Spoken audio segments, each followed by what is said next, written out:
And I was like, and I was like, and I was like, and I was like,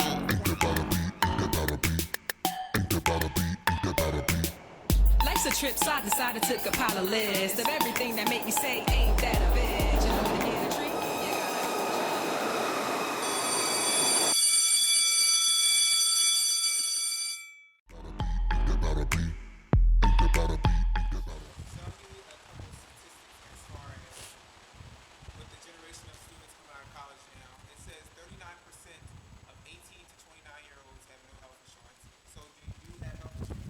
I do. And these are just some of the statistics for the current generation that's coming out of college.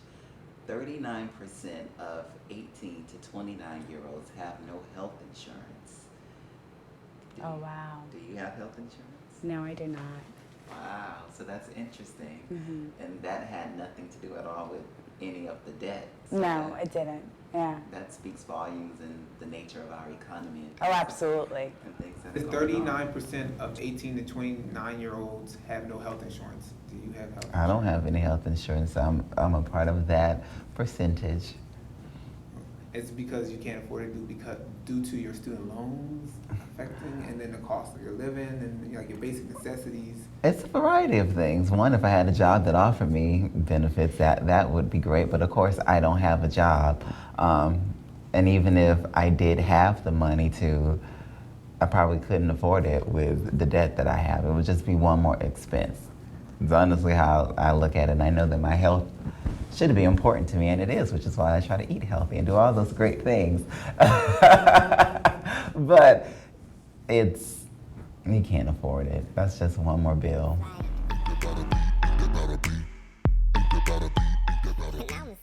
And how do you feel about knowing that student loan debt is the largest consumer debt, totaling $1 trillion, with the average college attendee owing over $25,250 by the end of each course? How do you feel about that?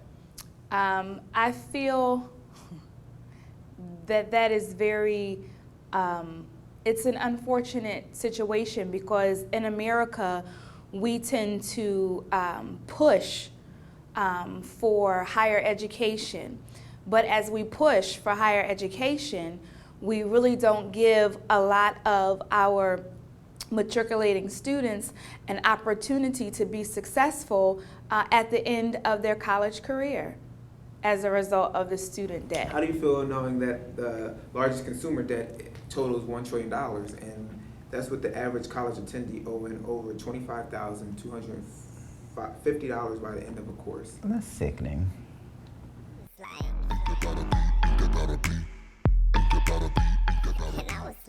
And 24% of graduates moved back home to save money.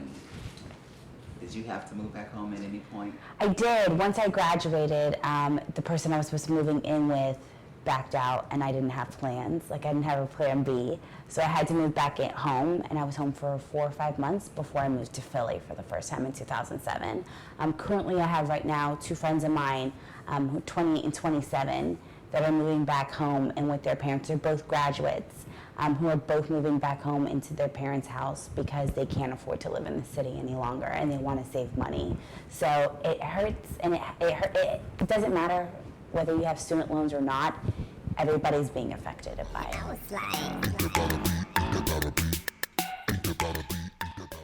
It's 23% say they cannot buy basic necessities. So this goes on top of what you just said. Yes. There have been times where you have to make decisions between certain things. So I can understand not being able to afford basic necessities. Do you ever have to make decisions between like maybe buying groceries for the month or paying your student loan bill, or? Of course,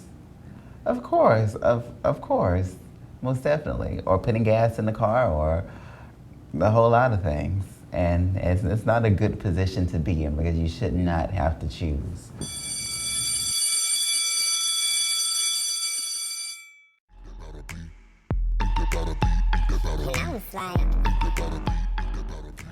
Knowing that I have debt affects Student debt. student debt affects my life because I know, after years of research that it's that debt that I'm going to carry forever.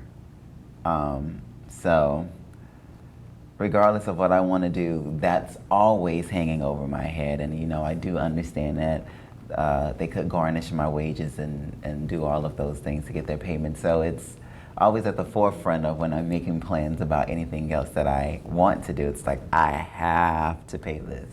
Like, if I don't pay this, there's a consequence. And yeah, it affects everything. It affects everything that I do, everything from planning trips, things that I like to do for fun, and even, life decisions like where I want to move, where I want to live, if I'm planning to relocate. All that has to be factored in because, the money that I have to pay towards my student loan debt will most definitely affect my quality of life and living. It's stressful because I think that for $41,000, I could have a house. I could make some other choices about what I want to do. So I've had to make some adjustments in terms of how I choose to live, thinking about, making sure I make payments because like defaulting is like the worst thing that you can do and it's the worst thing for your credit because eventually or at some point in my life, I do see myself as a homeowner. Knowing that I have student debt affects my life tremendously. The way that I really desire to live is pretty much hindered as a result of the large student amount payment that I have. Now it's like. Oh my goodness, postponement. I've probably postponed my payments, 6 or more times, a lot. And when you postponed them, what type of, did you do? Did you do deferment, forbearance, economic hardship? Like, what type of deferment did you do when you deferred them? When I deferred my student loans, I took the avenue of forbearance. I have taken out economic hardship, unemployment hardship, and the regular deferment. How many times have you postponed your payment, your loans since graduating? Oh, many. Many times. I've done the economic hardship and the unemployment hardship. I take them all. And then those hardships, do you accrue interest in them or no? Yes. And so how do you feel about that, knowing that you accrue interest when you're deferring the loan?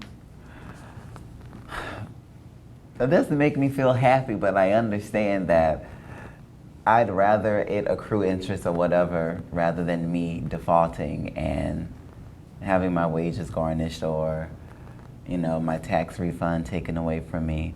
So it's, in a sense, it's almost a trade-off. Now it's like.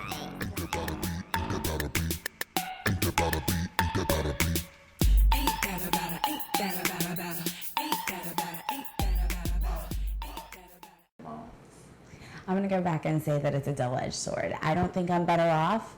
However, I don't think I'm worse off either because I could use that debt, that accruing credit, and I could use that higher credit number. But right now, I can't imagine worrying about another $1,000 payment and another bill right now when I have everything else that I need to pay for. So I'm not going to say that I'm better off or worse off than anybody else who's taken a student loan. Everybody's journey is different. You've mentioned the credit aspect that student loans provide since these students aren't getting these loans in their name. Upon graduating, because you didn't take out a loan, did you find it hard to get credit or to get things in your name because you didn't have that financial history building for 4 years as most students do Right. in school? Was Yes. that tough for you? It is. It is a little bit more difficult for me to get things put in my name. So something so simple as the cable bill. In Texas, I had to usually call Reliant Energy. It's the most common. And when they ran my credit, they said that I didn't have an eligible credit score for them. However, I could pay an extra $200 to just get my service turned on. And that was just mind-blowing to me. I had to pay $200 to turn on my cable bill, and I'm getting service from you. That blew my mind. We had to put it in my partner's name because she had already had things written in her name. Her parents had provided for her in that way, so she had a higher credit score than I could. So if we were to apply for a house right now, she would probably be able to get a house under her name, but I will not.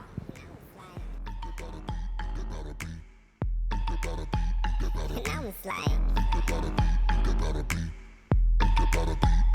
and I was